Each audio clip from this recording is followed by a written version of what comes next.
Radio-Télévision Lys de la Vallée, la fréquence de l'évangile surnaturel.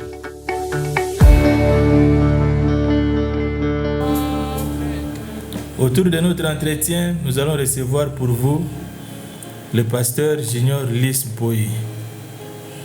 Il est pasteur d'une assemblée chrétienne dont le nom est Lys de la Vallée. Pourquoi on vous appelle l'homme de quelque chose? Je ne sais pas trop, c'est peut-être parce que j'insiste sur le concept. Quelque chose, selon moi, quand j'insiste là-dessus, c'est par rapport aux Écritures, par rapport à ce que le prophète William Marion Branham nous dit, qu'il faut quelque chose. Quand Dieu vous envoie quelque part, il doit vous donner quelque chose. Quand les gens viennent à l'église, ils s'attendent à quelque chose. Alors, quelque chose, Frère Madame dit, c'est le Saint-Esprit. C'est le surnaturel. Je ne peux pas prêcher, je ne peux pas vivre sans ce quelque chose. C'est un peu ça. Et qui est Branham? Parce que nous savons, Jésus-Christ est venu, on l'a appelé Fils de Dieu. Et après qu'il soit parti, nous avons connu des apôtres, des disciples de Jésus-Christ. Et le dernier, selon la Bible, nous avons Jean-Baptiste qui nous a écrit le livre d'Apocalypse. Et pourquoi parler de Jésus et parler de Branham en même temps? Qui est Branham? Vous adorez Branham ou vous adorez Jésus-Christ? Pour celui qui ne connaît pas, qui est chrétien, qui se dit chrétien, qui adore Jésus, mais pourquoi est-ce que vous parlez beaucoup plus de Branham? Qui est Branham? Branham, c'est un serviteur de Dieu, un grand prophète que Dieu nous a envoyé dans ce temps de la fin. Dieu a commencé à envoyer les prophètes dans la Bible. Il a envoyé Moïse, il a envoyé Élie le Tishbite, il a envoyé des prophètes. Au fil des âges, Dieu envoie toujours un prophète pour un temps donné. Et dans ce temps de la fin, Dieu nous a envoyé le prophète William Marion Branham. Il est le prophète, le dernier prophète dans ce temps de la fin que le Seigneur nous a envoyé. Nous n'adorons pas William Branham, nous adorons Jésus-Christ. Notre Dieu s'appelle Jésus-Christ, c'est lui le Dieu Tout-Puissant. Et William Branham est son prophète à qui il a donné la parole pour ce temps de la fin. Et William Branham est dans Malachie chapitre 4. Voici, je vous enverrai Élie le prophète. C'est lui, William Branham, Élie de Malachie 4. Nous ne l'adorons pas, mais nous croyons en ce qu'il est un prophète de Dieu, envoyé par Dieu, confirmé par la colonne de feu, confirmé par Dieu lui-même, parce que Dieu c'est la colonne de feu, pour ce temps dans lequel nous sommes en train de vivre. Vous ne pouvez pas dissocier le message d'avec le messager. C'est pour cela que vous nous entendez parler de frère Branham, de William Branham, du prophète Branham, parce qu'un messager égale son message. Donc, vous ne pouvez pas parler de l'Exode sans parler de Moïse. Vous ne pouvez pas parler du déluge sans parler de Noé. Et dans ce temps de la fin, vous ne pouvez pas parler du message du temps de la fin sans parler de celui qui l'a amené. Et celui qui l'a amené s'appelle William Marion Branham. Voilà un peu ce qu'on peut dire par rapport à cette question. Qu'est-ce qui vous a motivé à prendre cette lourde charge? C'est Dieu qui appelle. Les dons et les appels sont sans repentance. C'est Dieu qui appelle qui il veut, quand il veut, au moment où lui-même veut l'appeler.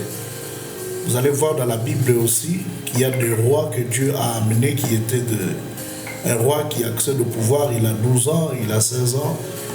Jésus-Christ, notre Dieu, à 12 ans, était déjà en train de prêcher dans les temples. Et moi aussi, Dieu m'a appelé à un certain âge pour que je puisse le servir. Et effectivement, moi-même aussi, j'avais refusé. J'ai refusé pendant longtemps l'appel divin. Je n'ai pas voulu servir Dieu. Moi, j'ai pensé étudier suffisamment, arriver à avoir des doctorats, dans des sciences que j'aimais faire, mais Dieu ne m'a pas permis à faire cela. Même les études universitaires ont été difficiles parce que le poids de l'appel pesait déjà sur moi et je n'ai pas eu de repos, je n'ai pas eu sommeil, jusqu'à ce que Dieu m'oblige à faire son travail. Raison pour laquelle vous me voyez les deux pieds dans le travail de Dieu. Voilà. Est-ce que nous pouvons maintenant connaître votre début dans la parole? Ça a été facile. Quelles sont les embûches que vous avez connues étant serviteur de Dieu? Vous avez commencé les services ici à Goma, dans la ville de Goma, au Nord Kivu, ou bien vous avez commencé quelque part et puis vous avez été emporté à vous retrouver à Goma? Qu'est-ce qui vous a amené ici à Goma? Quelle a été votre commission? Comment vous avez su que c'est Dieu là qui vous a appelé pour travailler pour lui? Bon, merci pour la question. La question précédente, la réponse de la question vaudra aussi à la question que vous venez de poser. J'ai commencé le ministère tout jeune,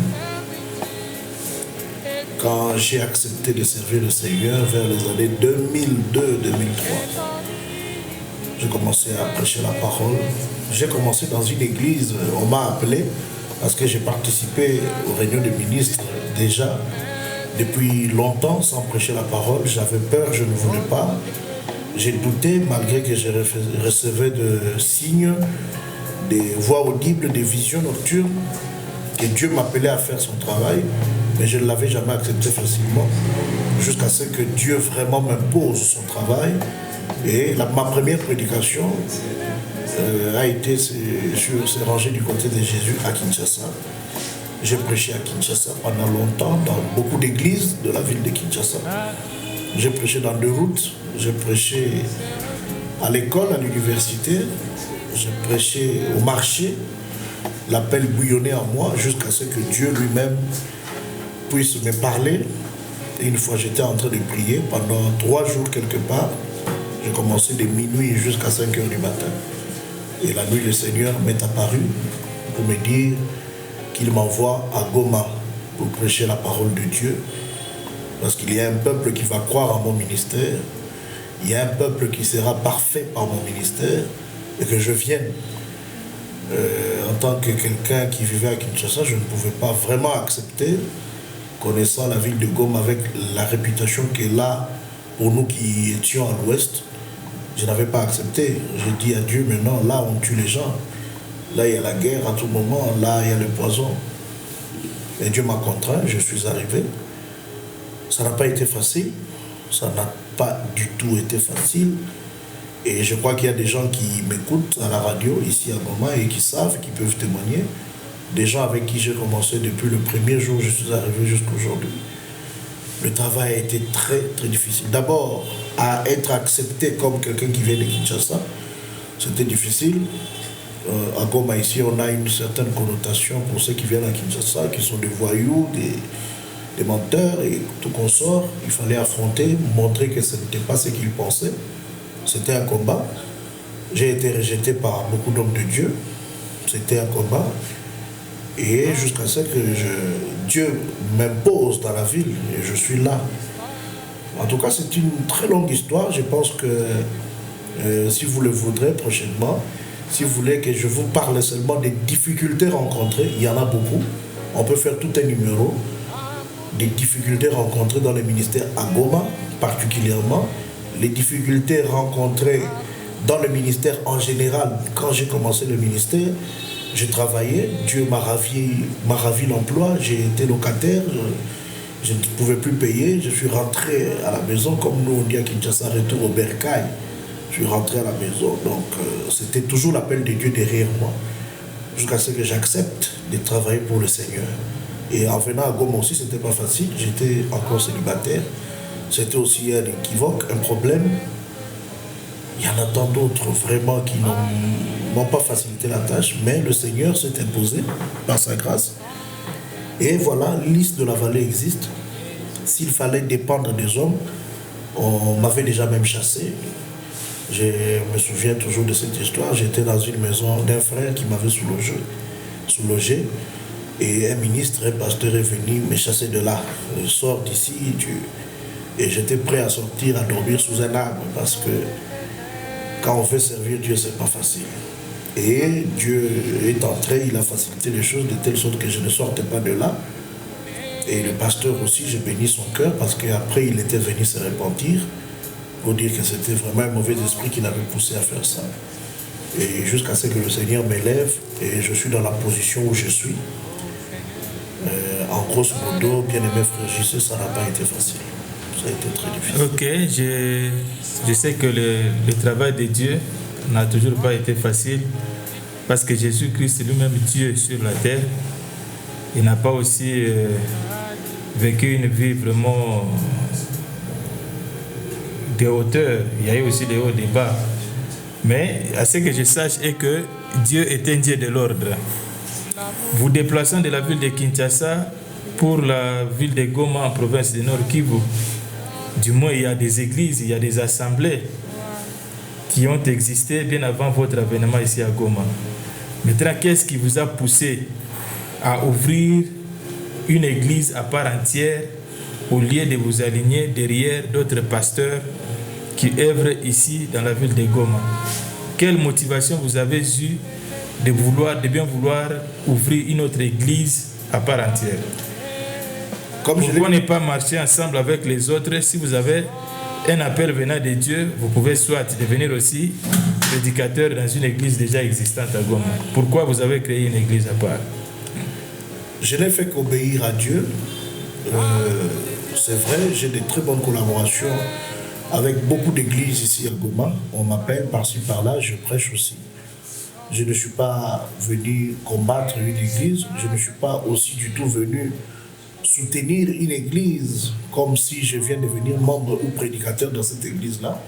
J'ai respecté ou j'ai obéi à ce que Dieu m'avait dit. Va, tu vas commencer une église où tu seras le pasteur. Moi, je disais même que moi, je n'ai pas vraiment un esprit stable. Rester pasteur pendant longtemps avec les gens, bon, c'était une première expérience définitive pour moi parce que j'ai essayé d'être pasteur remplaçant, intérimaire quand mes amis pasteurs m'invitaient dans leurs églises à Kinshasa. J'ai resté pendant 3-4 mois dans une église, le pasteur n'est pas là, l'église grandissait, tout ça. Dieu m'a dit que je te formais pour que tu sois pasteur d'une église à Goma. Alors quand je suis venu, je n'ai même pas aussi visité beaucoup d'églises. Le Seigneur m'en avait pas permis. Je suis resté un peu solitaire pour commencer l'œuvre que j'ai commencée en tant que pasteur titulaire de liste de la Rallye Tabernacle à Goma. Ne pas vouloir m'associer aux gens, ce n'est pas que je ne veux pas. Je m'étais associé à tout le monde, mais pour l'œuvre pour laquelle Dieu m'a envoyé, il fallait que je la fasse moi-même, si je peux le dire ainsi. Ok. Bien-aimés frères et sœurs qui nous écoutez, nous sommes ici à la radio RLTLV et nous avons pour vous reçu le pasteur Junior Lys, qui est le pasteur de l'Assemblée chrétienne Lys de la Vallée Tabernacle, ici à Goma précisément, sur l'avenue de l'orphelinat Andosho. C'est-à-dire, pasteur, est-ce que vous pouvez maintenant nous parler de votre ministère? Parce que nous en avons 5, je crois, dans la Bible. Vous vous situez où précisément? Vous êtes pasteur, vous êtes évangéliste, vous êtes apôtre, vous êtes... Dites-nous qui vous êtes, selon votre appel. Je suis à l'aise avec la question et je m'y attendais. Beaucoup de gens, beaucoup de serviteurs de Dieu, nous tous, moi aussi également, j'avais un peu de problème au début de mon ministère pour comprendre si j'étais où dans les 5 ministères que le Seigneur a établis dans l'Église, jusqu'à ce que je découvre que je suis un missionnaire, je suis un apôtre. Je suis pasteur par fonction, en tant que responsable d'une église locale, mais mon ministère, c'est un ministère apostolique. Dans le corps mystique du Seigneur, je suis un apôtre.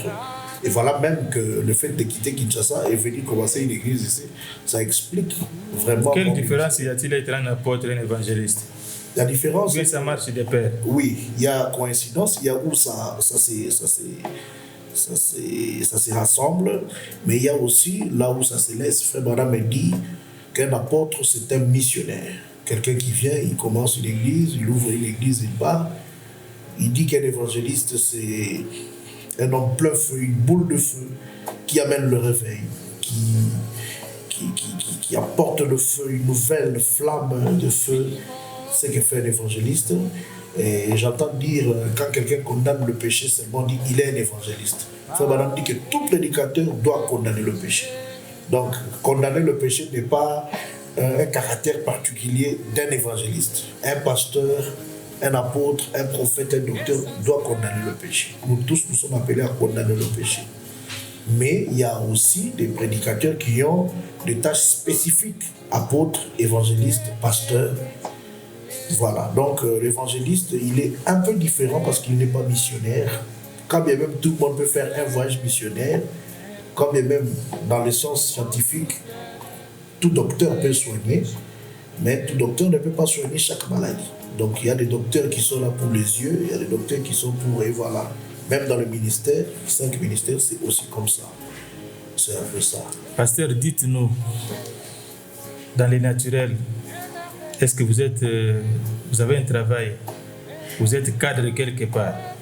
Parce que nous savons bien au Congo, partout au monde, nous avons une entreprise qui est aujourd'hui au Congo connue, c'est beaucoup plus l'Église. Il y a quelqu'un quelque part, il ne se retrouve pas dans la société. Pour lui, il se dit, bon voilà, je vais créer une église. Comme ça, à travers l'église, je peux trouver moyen de survivre. Nous avons ici à Goma, il y a des kidnappings, il y a tout ce qu'on peut dire. Parce que nous voyons aujourd'hui, même parmi les serviteurs de Dieu qui se disent serviteurs de Dieu, mais des malhonnêtes. Est-ce que vous êtes sérieux? Est-ce que vous avez du travail? Ou bien c'est par manque de travail que vous vous êtes jeté maintenant dans l'évangélisation? Gloire au Seigneur. C'est une question difficile. En fait. Parce que tous nous nous disons, un jour, si le Congo s'est développé et qu'il y a des entreprises partout, on verra que tout le monde qui se dit aujourd'hui pasteur, ils vont fuir les églises pour aller maintenant chercher du travail. Est-ce que vous-même d'abord vous travaillez? Vous êtes salarié? La question me fait... Est-ce que nous pouvons vous compter aussi parmi ces pasteurs, les soi-disant pasteurs?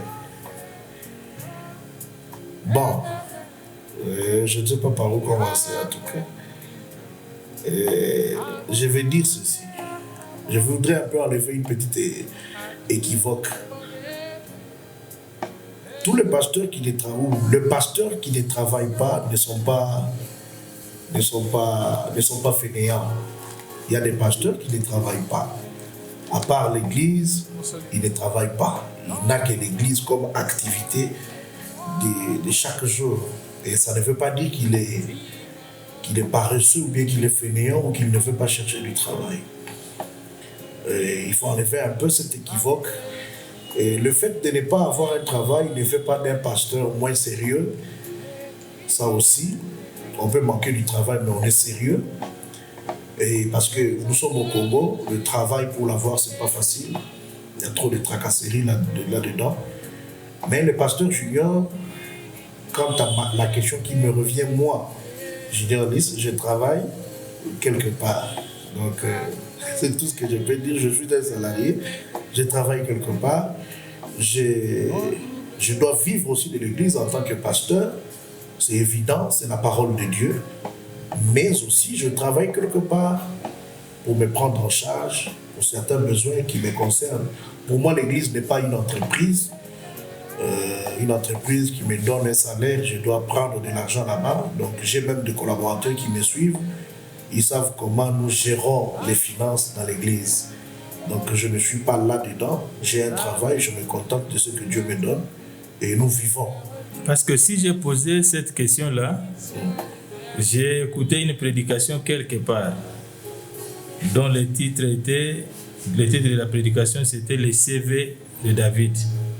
Et parmi les CV là, est-ce que vous pouvez nous donner un élément de votre CV, de votre cursus académique ou bien scolaire? Qu'est-ce que vous avez fait aux études? Frère JC. Vous avez fait quel domaine par exemple? Frère Gilles est en train de décortiquer le pasteur Junior Lys. Le pasteur Junior Lys a étudié un peu, pas beaucoup. Aux humanités, j'ai fait l'électricité, je ne parais pas. S'il vous plaît, Oui. si vous avez fait l'électricité, mais dans la ville, nous avons quand même la Société nationale de l'électricité. Qui n'engage pas tous les électriciens. Mais pourquoi? Parce que vous êtes électricien. Pourquoi? Congo. Qu'est-ce que vous allez faire dans les affaires de Dieu aussi longtemps que vous êtes électricien? Par exemple. Bon, tous les électriciens du Congo ne sont pas à la SNEL.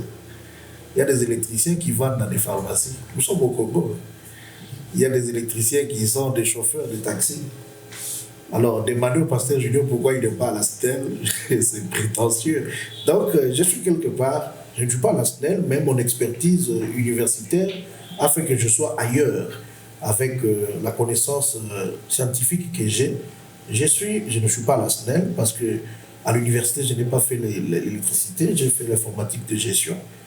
Et je suis là, j'ai fait beaucoup de formations en ressources humaines et consorts. Donc là où je suis, je sers le pays par les connaissances acquises, sur le plan naturel, bien évidemment. Est-ce que c'est facile maintenant de servir Dieu? Parce que vous avez engagé des dépenses pour étudier, faire autre chose. Et au finish, on vous voit maintenant serviteur de Dieu. Est-ce que ce n'est pas par manque ou quoi faire que vous êtes maintenant dans les services de Dieu?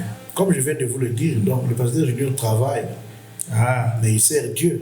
Je travaille professionnellement, je travaille. Maintenant, c'est facile de servir Dieu et travailler quelque part. Jésus a dit à César ce qui est à César et à Dieu ce qui est à Dieu. Comment maintenant vous équilibrez votre charge horaire?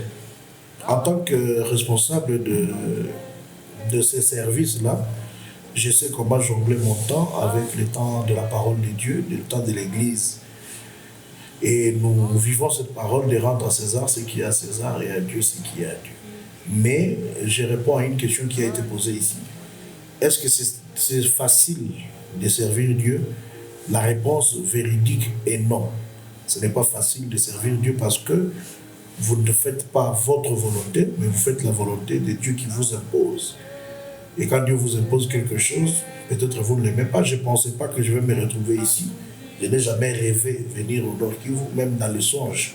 Mais je suis là parce que Dieu me l'a contraint et je fais son travail. Je suis là et ça va bien, mais ce n'est pas facile. Et si le pasteur nous dit que ce n'est pas facile de servir Dieu, or lui-même, en tant que jeune, sert Dieu.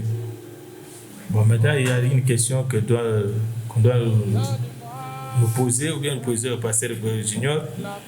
Est-ce qu'on peut servir Dieu un jour, on se lève le matin, on commence à servir Dieu, ou bien c'est par naissance qu'on doit savoir que nous sommes nés d'une autre façon qui diffère de quelqu'un d'autre, et un jour cette poussée-là en nous peut nous amener maintenant à extérioriser ce qui est caché en nous.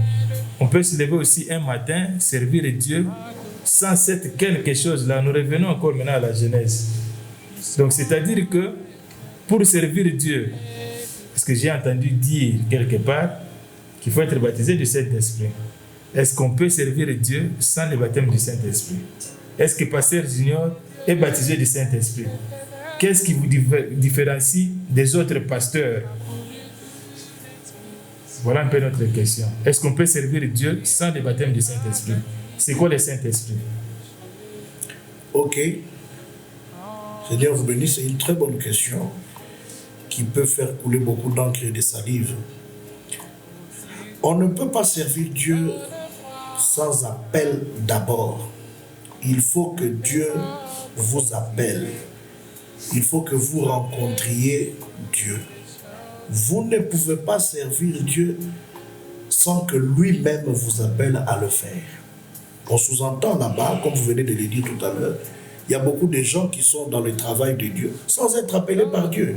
Dieu ne les a pas appelés, mais ils sont là, ils servent Dieu. Comme je venais d'exhorter tout à l'heure, avant cette émission, la désillusion au jour du jugement, beaucoup de gens seront surpris. Ils ont servi Dieu, mais Dieu ne les avait pas appelés. Ils ont même chassé des démons, ils ont même ressuscité des morts, ils ont prêché avec puissance, démonstration même, mais Dieu leur dira, je ne vous ai jamais connu. Voilà là où les choses deviennent très, très compliquées. Jésus-Christ, quand il était sur la terre avec ses disciples, il leur a dit, je m'en vais, je vous enverrai le Saint-Esprit. Avant d'aller prêcher, vous devez d'abord rencontrer le Saint-Esprit, recevoir le Saint-Esprit. Et les disciples ont attendu pendant plus ou moins 10 jours, jusqu'à ce que la puissance d'en haut est descendue et ils sont partis servir le Seigneur. Qu'est-ce que c'est que le Saint-Esprit? Le Saint-Esprit, c'est la puissance d'en haut.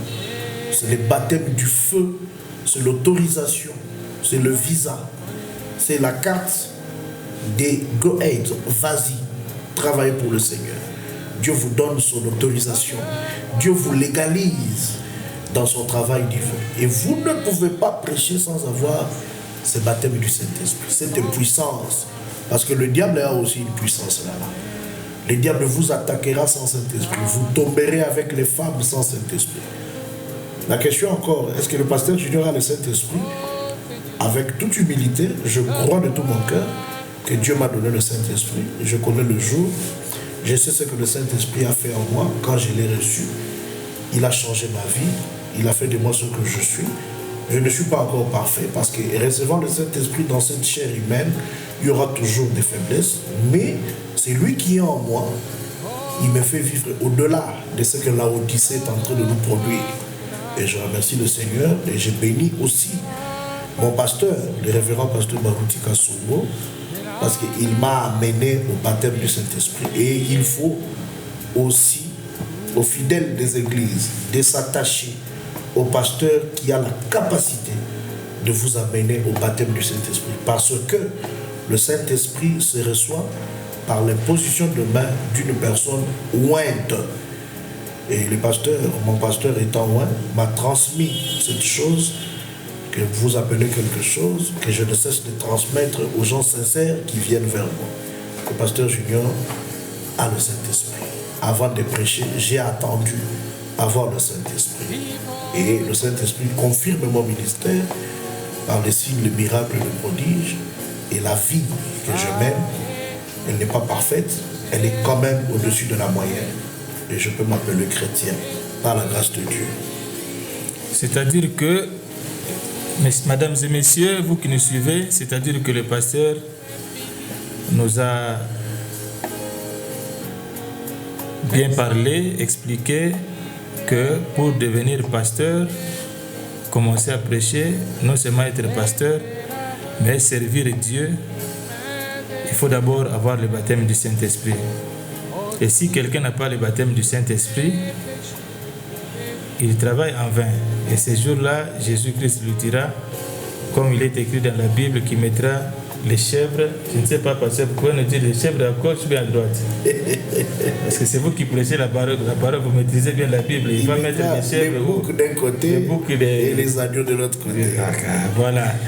Bien-aimés frères et sœurs, vous qui nous avez suivis, nous sommes là déjà presque à la fin de notre entretien. Est-ce que pasteur Junior Lys, dans la ville de Goma, dans la province du Nord Kivu, voisine à la province du Sud Kivu, est en bonne relation avec des pasteurs qu'il a trouvés à Goma et l'ancien de la ville de Goma? Le pasteur Junior n'est pas conflictuel. Je suis en bon terme avec tout le monde. Dans la vie, il se peut que vous aimez quelqu'un, peut-être lui de son côté, il ne vous aime pas. Mais je n'ai pas un ennemi. Je n'ai pas un ennemi, je n'ai pas quelqu'un que j'évite. Et j'ai de très bonnes relations avec tous les pasteurs que je connais. Et je respecte même ceux que je ne connais pas. Et avec le pasteur Kabonga comme l'ancien du message du temps de la fin, ici dans la contrée du Nord Kivu, j'ai des super, très bonnes relations avec lui. Je le vois quand je veux. Et il a toujours prié pour moi. Et il a toujours félicité le travail et admiré le travail que je suis en train de faire pour le Seigneur ici, au Nord Kivu et dans les contrées avoisinantes en général. Et en définitive, votre petit mot, parce que je ne dirais pas, moi je n'aime pas comme les autres disent, les derniers mots. Les derniers mots, c'est avant sa mort. Mais les petits mots qui peuvent marquer la fin de notre entretien de ce soir. Si vous avez aussi des salutations à qui vous pouvez penser, nous vous écoutons, pasteur. Bon, il est toujours difficile de savoir ce qu'on dit à... Comme vous dites, quand on chute, quand on termine une activité comme cette émission. Je salue tous les membres de l'Is de la Vallée Tabernacle. Je salue tous les chrétiens de Goma, même les musulmans. Je salue tout le monde, tous les frères, toutes les sœurs qui croient en nous, même ceux qui ne croient pas en nous. Je salue tout le monde au nom de Jésus-Christ. J'appelle tout le monde à chercher le Seigneur Jésus de tout son cœur, de toute son âme et de toutes ses forces, à servir ses dieux et à faire vraiment son travail de tout son cœur, surtout si vous remarquez que dans votre vie, c'est Dieu qui vous appelle. En tout cas, il n'y a pas plus grand honneur que de servir le Seigneur Jésus-Christ de tout son cœur, de toute son âme, de toutes ses pensées, de toutes ses forces. Je bénis tout le monde et je prie pour ceux qui sont dans les prisons, ceux qui sont à l'hôpital, ceux qui sont dans des difficultés, que le Seigneur puisse mettre sa main miséricordieuse afin que chacun reçoive vraiment la solution à ses problèmes. Et je vous aime tous. Pour ce numéro, nous avons reçu pour vous le pasteur Junior Lys Mpoyi, qui est le pasteur, comme on l'appelle souvent par les fidèles de son église, l'homme de quelque chose. Et pourquoi pas moi aussi, je ne puisse pas l'appeler l'homme de quelque chose. Il nous a parlé en long et large avec son cœur. Et nous voici arrivés à la fin de notre entretien. Shalom. La prédication sans mélange, un évangile non hybridé, c'est sur 95.9 MHz. Radio-télévision Lys de la Vallée, la fréquence de l'évangile surnaturel.